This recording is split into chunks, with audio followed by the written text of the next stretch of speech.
আপনি হয়তো রিয়াল মাদ্রিদকে পছন্দ নাই করতে পারেন, তবে ইউরোপে তাদের রাজত্ব স্বীকার করতে আপনি বাধ্য।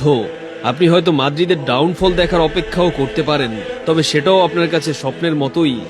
আর সেই স্বপ্নকে দুঃস্বপ্নে পরিণত করার জন্য সদাই প্রস্তুত মাদ্রিদের সাদা জার্সি পরা এই দলটি। এই মাদ্রিদকে কটাক্ষ করার জন্য কাকে ডিফেন্স করবেন? ইউরোপে এমন একটা টিম খুঁজে পাবেন কিনা সন্দেহ আছে, যাদেরকে রিয়াল মাদ্রিদ কবর দেয়নি। হিটলারের অঞ্চলে এমন একটা জায়ান্ট টিম দেখান মাদ্রিদের বিপক্ষে, যাদের ডিফেন্স করে আপনি একটু স্বস্তি পাবেন। আর স্পেন বা আন্দালুসিয়ার কথা তো বাদই দিলাম, ফরাসি ক্লাব রেইমসকে হারিয়ে ইউরোপ শাসনের সূচনা, এরপর আর থামতে হয়নি।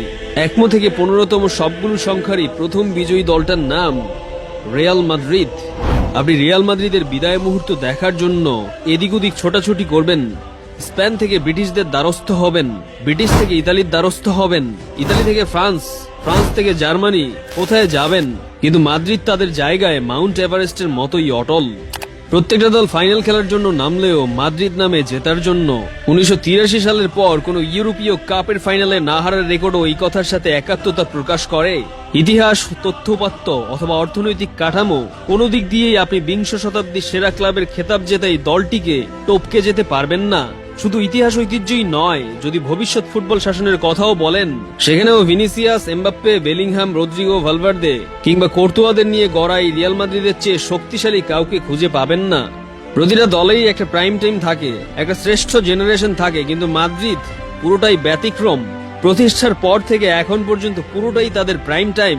প্রত্যেকটা জেনারেশনই তাদের ট্রফির স্বাদ নিয়েছে।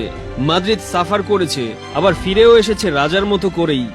6 নম্বর ইউরোপীয় কাপ জেতার পর 32 বছর, অন্যদিকে 9 নম্বর চ্যাম্পিয়ন্স লিগ জেতার পর 12 বছর ইউরোপে খাবি খেয়েছে তারা, কিন্তু ফিরেছে, কারণ ফেরা যে তাদের ডিএনএতেই। এখানে মার্সেলোর একটা উক্তি খুবই প্রাসঙ্গিক হতে পারে, Real Madrid will be back, you can put that on a poster, stick it on your wall, pray to it every night, we will be back. Real Madrid এভাবেই ফেরে, এভাবেই শাসন করে।